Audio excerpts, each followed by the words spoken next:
สภาแห่งชาติจัดฝึกอบรมยกระดับความรู้ให้พนักงานหลักแหล่งอ้อมข้างศูนย์กลางเพื่อรับใช้แก่การเลือกตั้งสมาชิกสภาแห่งชาติสุดที่10และสภาประชาชนขั้นแขวงสุดที่5ซึ่งจัดขึ้นในระหว่างวันที่5ที่4และที่5ธันวาคม2025อยู่ที่สภาแห่งชาติการฝึกอบรมยกระดับความรู้ให้พนักงานหลักแหล่งอ้อมข้างศูนย์กลางเพื่อรับใช้การเลือกตั้งสมาชิกสภาแห่งชาติสุดที่10และสภาประชาชนขั้นแขวงสุดที่5โดยการเป็นประธานของทานเจริญเยียบเปาเฮอรองประธานสภาแห่งชาติรองหัวหน้าอนุกรรมการโฆษณาและผู้ระดมขบวนการมีคณะประจำสภาแห่งชาติบรรดารัฐมนตรีรองรัฐมนตรีบรรดากระทรวงและองค์การเทียบเท่ากระทรวงเข้าร่วม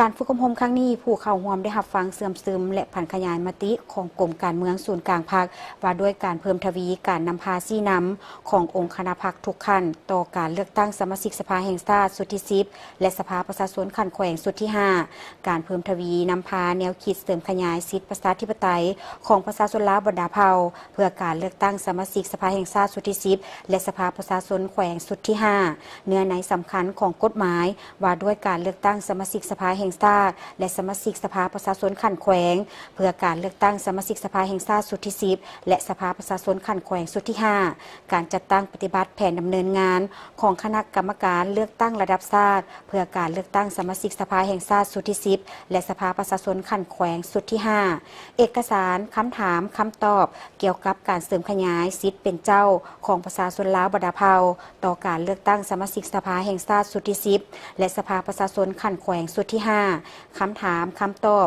เกี่ยวกับภาระบทบาทสิทธิและหน้าที่ของสภาแห่งชาติและสภาประชาชนขั้นแขวงและคำถามคำตอบเกี่ยวกับระเบียบการเลือกตั้งสมาชิกสภาแห่งชาติสุดที่10และสภาประชาชนขั้นแขวงสุดที่5คำแนะนำของคณะกรรมการการเลือกตั้งระดับชาติว่าด้วยการโฆษณาปลุกระดมขบวนการคำแนะนำเกี่ยวกับเวียกงานป้องกันชาติป้องกันความสงบคำแนะนำเกี่ยวกับระเบียบการคุ้มครองงบประมาณรับใช้แก่การเลือกตั้งสมาชิกสภาแห่งชาติสุดที่10และสภาประชาชนขั้นแขวงสุดที่5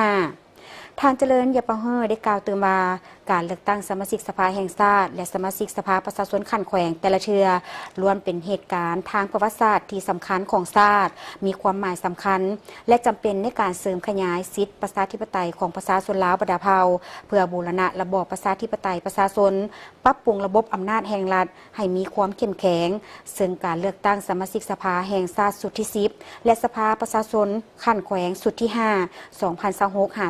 2026-2030จะมีพนักงานนำพาคุ้มครองขั้นสูงของพรรคและรัฐออกสมัครรับเลือกตั้งเป็นสมาชิกสภาแห่งชาติและสมาชิกสภาประชาชนขั้นแขวงเพิ่มขึ้นนอกนั้นยังจะมีผู้สมัครจากขงเขตต่างๆอยู่ศูนย์กลางและท้องถิ่นในนั้นมีทั้งขงเขตธุรกิจการผลิตสั้นคนและปัญญาชนอีกจำนวนหนึ่งฉะนั้นการเพิ่มทวีการนำพาชี้นำอย่างใกล้ชิดติดแท้ตัวจริงขององค์คณะพรรคทุกขั้นต่อการเลือกตั้งสมาชิกสภาแห่งชาติสุดที่10และสมาชิกสภาประชาชนขั้นแขวงสุดที่5จึงมีความสำคัญและจำเป็นอย่างยิ่งเพื่อเฮ็ดให้การเลือกตั้งครั้งนี้บรรลุผลสำเร็จตามจุดประสงค์ระดับคาดหมาย